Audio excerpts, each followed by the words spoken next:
Here we are again. Thank you very much. Welcome to the Languages Pedagogy Podcast. Today, I have another amazing guest. This has been an amazing season. I've actually had wonderful teachers, and today is not different from the other ones. We have a wonderful guest this time, a wonderful teacher, Jose. Here we are with you, Jose Torres. Welcome to this little corner. I was actually one of your guests, and now you're my guest now. It's Yes, been yes, amazing. Please introduce yourself. Let us know who you are, what you do. sure. So at the end of the day, Mike, I am an ELD teacher. That is my profession. That is my obsession, actually. Well, but I do a lot of different things. I'm also a podcaster like you. I have two YouTube channels that are based. They focus basically on multilingual learning.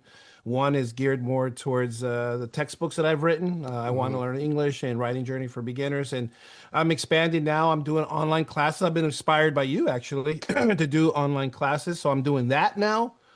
Um, but in my own show, I want to teach English. I get to talk to guests who are, big thinkers in our field, and I've been fortunate enough to have interviewed some really big minds so far, and I'm only getting better. There's more people. I won't say who yet because you know how it is, Mike. You don't want to jinx it, but Exactly. it's getting bigger now, where I'm getting bigger guests, and that's really exciting. Well, I'm really happy actually to have you here. You're one of the biggest guests that I have also here. It's really actually good to have people like pretty knowledgeable people actually to Mhm. share knowledge, to share what they know, what they've been actually able to learn throughout these years in education. And Sure. you're one of them. So today we're gonna just start with this topic, and before actually just doing this podcast, I was actually thinking about this one because this is the one of the topics that I have for this season. And I was like, the ethics of language teaching, power, access, and responsibility. And I was like, Hmm. hmm, this one. Hold on a second. I know someone. I know someone really good at this one because I also follow you because I actually follow podcasts as well of other teachers and I follow yours. And I actually was checking on one of the episodes that you have about men, why men are not actually joining the educational system, or why not so many men actually as a teacher right now, Hmm. working as teachers right now, and mostly women, and why is that? I like that episode, but I Yeah. remember you actually had another one. I forgot the name of your guest, but you were actually talking about a little bit about these issues as well, the ethics of language teaching. Yeah, I was actually talking to Dr. Deborah Suarez. She's the past Mhm. president of TESOL International. We talked a bit about that. I might have discussed this with, maybe a couple other guests. I can't think off the top of my mind, off the top of my head, really. But, I'm glad you bring up the notion of ethics and how that correlates or how that connects to men, because men have a different way of thinking. There's a Mhm. more it's not better or anything like that. It's just different than the way women think. And I think that's been documented in many studies. But I don't want to get into the weeds of that, Mike. I think ethics in general applies to all genders and all people, right? Exactly. And, True. and let me let me really get to the heart of that, which is ethics in its purest form is not neutral. Okay, teaching it isn't neutral. Okay, so whether we want to name it as one particular thing, the instruction really rests on something deep, philosophically speaking, and there are assumptions made in that philosophical level, right? So I'm gonna get real technical here about some things in terms of philosophy, right? It has to do with human agency, right? Agency is a really big thing. Agency. Agency is a big term that people use. They throw it around loosely, but I don't think people really understand what it means, especially when you're talking about ethics and teaching. Time and really value the worth of people. And with multilingual learners, especially the newcomers, these assumptions. There are a lot of assumptions that come as soon as they walk through the door. So if you allow me to indulge you, Yes, so go there ahead. there there there are three really propositions uh, Ooh. that I want to focus on when we're dealing with ethics and teaching. Okay, the first one is the freedom of will. Okay, And this is agency versus conditioning. And this is a big one, especially in public schools, because you hear this a lot. And I don't know how it is in Europe or in other countries, but in America, it's really, really profound. So basically, where educators go wrong here is treating learners as products of circumstance. When you treat students as products of circumstance, they're not coming in with their own mindset or their own set of rules or their own belief system. They're coming in as, whatever that is that brought them here, we're going to reconfigure that, which is Understand that. Yeah. ethically speaking, that is a big no-no. You're also, I think a lot of times we get it wrong that we assume trauma, we assume poverty, we assume that they have interrupted schooling and that determines their capacity. I think That's there's a another one. lot of Yeah. that. Yes. And also designing the instruction around what students can't do as opposed to what they choose to work for. All right. And I'm going to get into this, and there's other questions down the road. So believe me, I will elaborate on what I'm really talking about in terms of designing instruction for what they can do or what they can't do.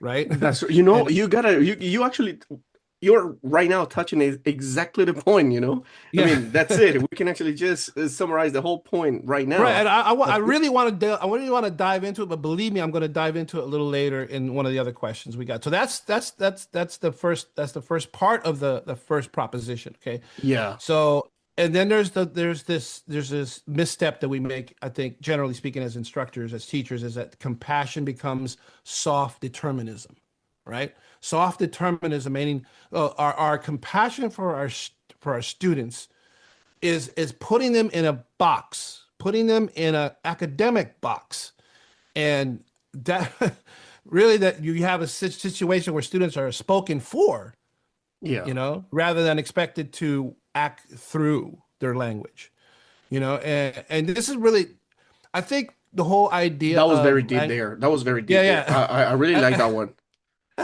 There's this big, and there's people that talk of bigger minds than me that like to talk about that, that there are teachers that look at language, speaking another language as a deficit when in fact it is an asset. So you hear that a lot, these coin phrases about them being assets.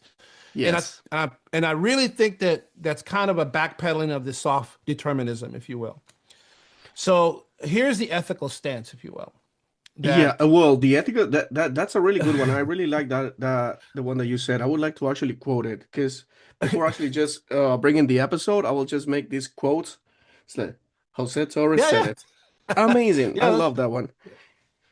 So really, ethical teaching, Mike, it assumes learners can choose. It assumes that they can strive, that they can revise, and that they can grow. All right. And this is the agency part of it, because when you're teaching and you're like, I'm not going to try to shape your way of thinking. I'm going to present ideas to you and you make sense of, excuse me, you make sense of it how you can with the tools that you have in your mind to synthesize that so that their brains are actually working as opposed to just feeding them something. Okay, well, this is how it is and blah, blah, blah. I think there's a lot of that happens. So language instruction should restore agency, right? Not replace it with scaffolds forever, which is I think one of the big issues that we have in teach, especially multilingual learners, because the compassion aspect of it is it takes precedence over the ethical, I think the ethical responsibility that we have as teachers. So there it comes a little bit of the inequity, right? Yep. And I don't think that people do it deliberately in a malice. They do it Definitely. because it's almost like nature to them that they think they're doing it the right way, and that's a big misconception. So that's the first proposition. That's only the first one in dealing with the freedom of will. Okay. Yeah. Now we're going to the second proposition. Okay, and that's the immortality of the soul. Okay, the long-term consequences versus the short-term utility. This is the other is very philosophical.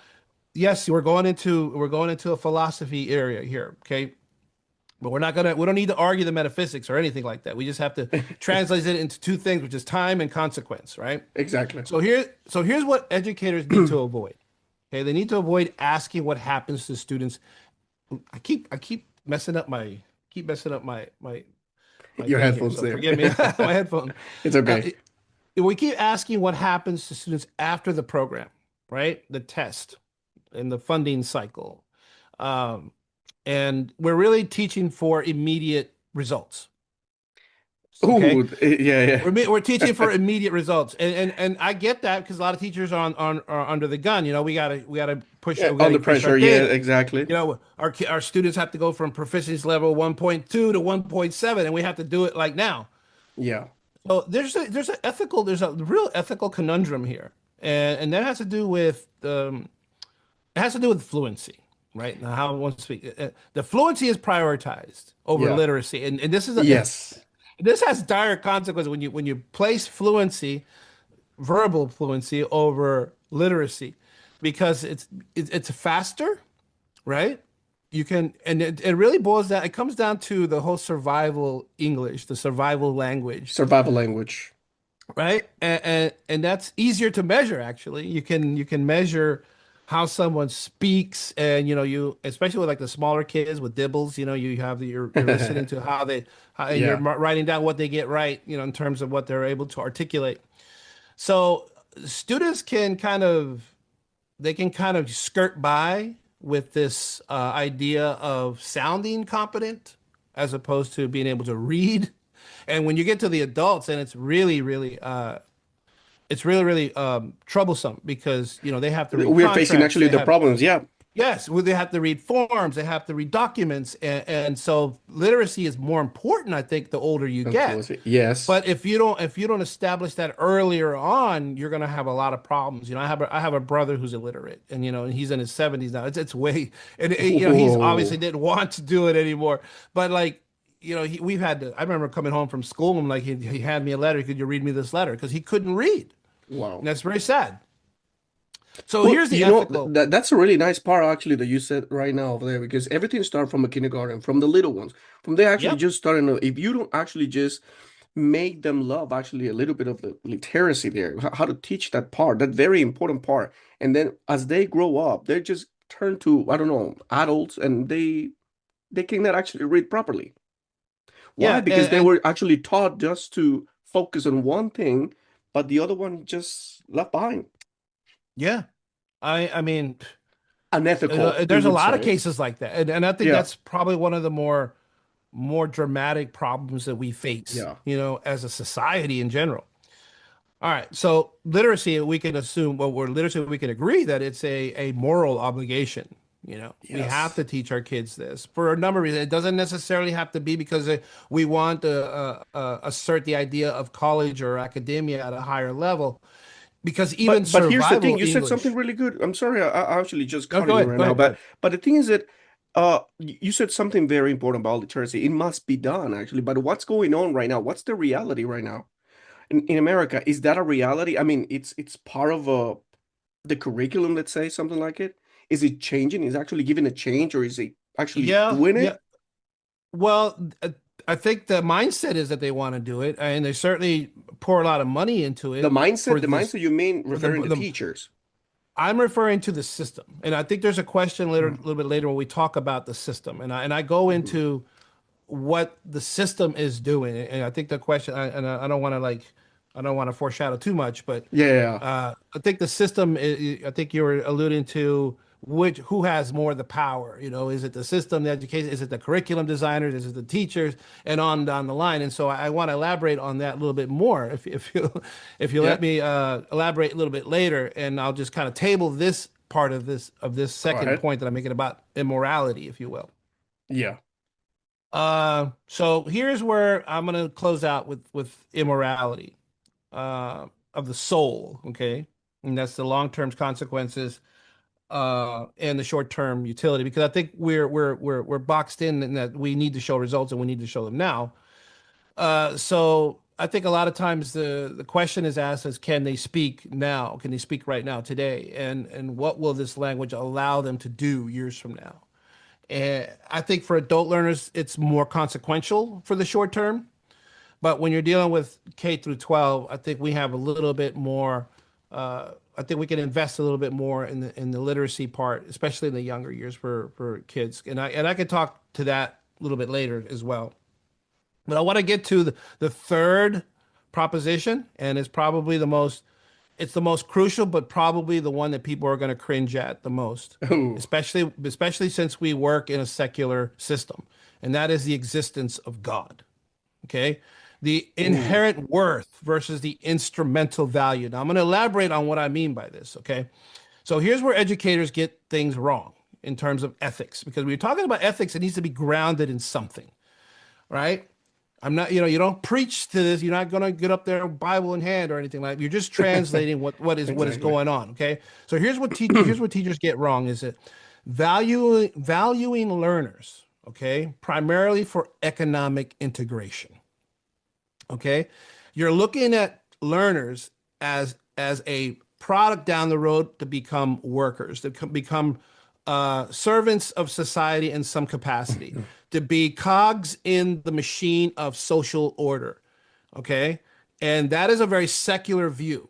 Okay. So when you're talking about ethics, okay, it's it's segregated to just within that domain of it can only be within the bounds of what is secular, right? But here's the issue. Okay, language language is a workforce preparation instead of human formation. Okay, the human experience is beyond being a worker. Being a human being is more than just being somebody on the assembly line in a factory, or an Uber driver, or a pizza maker. Any professor, yeah. The human experience is more than being an employee, and yet this is how we approach the ethics of how we're teaching, right? So curriculum designed for labor and the labor market and the usefulness of that, rather than the dignity. And I want to get into the part about dignity, because dignity is rooted somewhere else. It's not rooted in a secular mindset. As much as the politicians and the ideologues want to believe that it really is not. When you reduce students to outputs, when you reduce them to data, when you reduce them to metrics, and that is your success story, like, really? Mhm. That's a success of a student, is they can make your data points look better? I mean, come on. That's not human experience at all. First of all, That's not experiencing the world at all. So learners, they possess intrinsic worth, right? We all want to be looked at as more than just a number, and not just some kind of instrument for something else. Just because I'm a teacher, just because I work in a school, just because I'm bound by the obligations of ensuring that my students produce better data points, doesn't eliminate the fact that I care about my students. You know what I mean? It doesn't eliminate the human factor that I exactly. see these little kids growing up and having families of their own and that sort of thing. And that bringing me a certain sense of joy that I can be part of that journey for them. That's a human connection. That isn't a data point. You know what I mean? Yeah, So you got a point there. so and Ooh. really, if you look at the world that way, if you approach teaching that way, then depending on where you're, look, there's a lot of different denominations of Christianity. Okay, it Yeah, doesn't matter what your ideology is anymore. You could be LGBT, you could be this, you could be that, and you will find a church that accepts you. So yeah. you could still have a connection to God. you know and there are people that are more strict about it, more stringent. Like Regardless of the religion or whatever. I'm Yeah. Catholic, so I'm bound by a different way of thinking of Catholicism. But there are other denominations that look at Christianity in a different way. And Mhm. so you can still have that connection with God and still have that human element and connection with your students, because that's where the dignity part comes in. Think about this, Mike. If you reduce your students to merely how well they do on tests and their data scores, okay, their data points, if you will, how is that remotely dignity? Exactly. How is that remotely dignified? There is no dignity there. If you reduce a child to say, okay, well, you can read X amount of words in a minute or 2 minutes or whatever the criteria is, really? You Really? just log That's them the in. You worth? just log them in. Yeah. Yeah. and like that's there's no dignity there. You Hmm. know, there's really just you're putting them in like this factory mindset. And so I think that's where we get those are the three things that I think we get wrong in the terms of ethics Yeah, of teachers because we treat language as merely a tool for productivity, you know, and instead of risking the teaching officially while you know there's the whole human element that is in play. Those variables have to come. Those variables of the human side have to come into play for the role of dignity to actually happen. And I think that's true. if you eliminate that, and you purely look at it from a secular mindset, I don't see how you can possibly understand the dignification. I really don't. That's just me. No, you just actually said it completely there. But the thing is that here's the thing. I mean, in this world, in this system where actually everything needs to be measured, everything is measurable, everything needs to have a score. How we can just actually work in that sense? Because we're actually Yeah. going into different ways. It sounds really beautiful in words. I mean, we gotta actually know about what ethic is and how we can actually dignify students, people. I mean, learning a second language, third, fourth language. But we need to actually have that other part. So how can we actually just balance it? Well, it comes down to the individual teacher. I think, you know, if I could just leap over to that one question about who holds the power, I think there's a certain degree of power that is held by the instructor, by the teacher, because the teacher at the end of the day can navigate what is permissible and what isn't. And there's a lot of gray area where they can implement certain parts of the lesson to connect to other areas of human dignity that isn't bound by whatever the curriculum inside this little box says, right? Yeah. And so teachers have to have that flexibility. You could take something even Do we have that I think flexibility? I'm sorry. do we have that flexibility? Yeah. Do I we think we have it? do. We do, but there's a lot of teachers who don't want to veer off from what their superiors or supervisors or their So principals then or there's no whoever. flexibility then. So there we In come some cases, there comes again the dignifying someone. So we gotta dignify also the teacher, right? So well, if yeah, you we have gotta to. I think it's a case by case basis, Mike, because there are some teachers who are too scared to go beyond what wow. their you know That's a tough their word, being supervisor is scared. telling them to do. They're scared to go outside of that because they don't want to get in trouble. They don't want to get yelled at. They don't want to be reprimanded. They don't, and so and systems I think hold teachers down this way. But you know, you have crafty teachers, some So people who have the been doing ethical. this a long time, like me, Mhm. who I've been doing this a long time. Good luck trying to pin me down that way. That's just because I, you But know, that's one I of the think problems. You you know, we're learn how to talking do. about ethical. We're talking about ethical, but what is ethical for students right now? But now we're actually jumping a little bit that fence and just crossing to this other part. What's ethical for the teachers as well? Then if you're Yeah, actually using the word scare, teachers yeah, scared of just doing something that it's actually pro students, yeah. it's actually I, big that thing.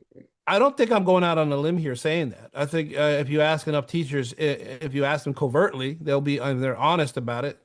They'll Mhm. tell you, like it's in some circumstance, some situations, some schools, you know, you have very tyrannical, you know, administrators. That's just a Yeah. fact. Anybody who thinks otherwise is living in a dream because I've been subjected to it, you know. And True. on one school, I had a principal who was vehemently trying to get me in trouble and trying to find me in anything just to write me up because she hated me that much. Because I pushed back on something, because I talked and I advocated for my students, because I said, no, we're not, I'm not doing this because this goes against whatever, you know, where no, Exactly. that's not what the contract says I'm supposed to do. It's And not so about because I what you pushed want, it's what we want yeah, you to do. yeah. Period. And I'm like, no, I'm not doing that. And I called in my union rep and whatever it is, and it just became a mess because now then after that she wanted to get me in trouble. And so and there are teachers who that kind of stress level is too much for them to handle. That's one of the things that I can actually just compare. And you know, in one of the episodes that in the episode that you invited me in, I remember we were talking about this type of thing, comparing a little bit of the cultures and all that. And I can see that what happens, what you're telling me is your perspective from the place where you are. but there is not so far away from the place where I am right now as well. Because the same situation happens here. I mean, teachers are all scared. Yeah, Yeah. they actually call them leaders. I mean, the leader, no, the leader said you got to actually jump out from the third floor. You got to do it because that means you're doing it right. I mean, Well, Mike, where are the ethics? No ethics here in Mike, education. It's only just for the ones that actually are they're benefiting or they're actually serving for themselves, but not for the educational system, not for the teachers or students, I guess. well, I mean, they're just in the same way that teachers have to figure out the middle ground between what they ethically believe is right and what they are obligated to do by contract. Sometimes you have to balance these two worlds out. They contradict each other, and they're very different. Sometimes they contrast each other in a lot of ways. I think when we navigate through life itself, even if you're a religious person like I am, I'm Yeah. constantly at odds with what, these two worlds are, what my religion tells me I should be doing and what I do, in the world is, I curse, I behave bad sometimes. And it's really just trying to navigate the world as best you can without hurting anyone. I think is Yeah. the key, right? It's like walking on Uh, eggshell. well, well, I weigh too much. I'll break every egg I step on. So, Yeah. um, anyway, shall we move on? Yeah. I think like access, well, this is one of the questions that I was actually thinking also. Access is a popular buzzword, but access to what truly matters for newcomers, curriculum, literacy, dignity, opportunity, or agency. All right. So, access is a very vague term. Access to curriculum. It's not just, classroom. Access to literacy, right? Which is, you could say that, but like, it's a lot of work involved. Yes. There's the access to time, which is really the rarest resource for adult learners. The access to dignity, which I've already elaborated on. It's not pity. It's really allowing people to be who they are. It's the access to agency, I think, that is probably the most that it means. I think they're trying to say the access to agency, which is not some kind of scripted participation, if you will. But on if you were to put a bullet if you were to put a gun to someone's head who uses this word, they'll probably Yeah. say they mean access to opportunity. I think that's what they're referring to. They may Mhm. look at it from an equity lens or something like that. And depending on where you live, I think there may be some truth to that.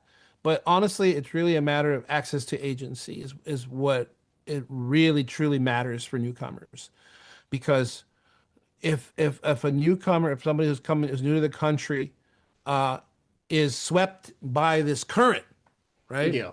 And I see this a lot in public schools, where they want to fit in so bad that they'll listen to whatever the teachers and whatever the other students are doing, and they'll just follow along, and they just become part of this whatever System. monstrosity that they're pushing. Yes, And it's like, and exactly. there's like, it's not them. It's this, they just, their need to belong. And so, it's, I think for multilingual learners, I think it's crucial for them to have access to their agency. And it's probably the one thing that they find most elusive when they walk into a public school.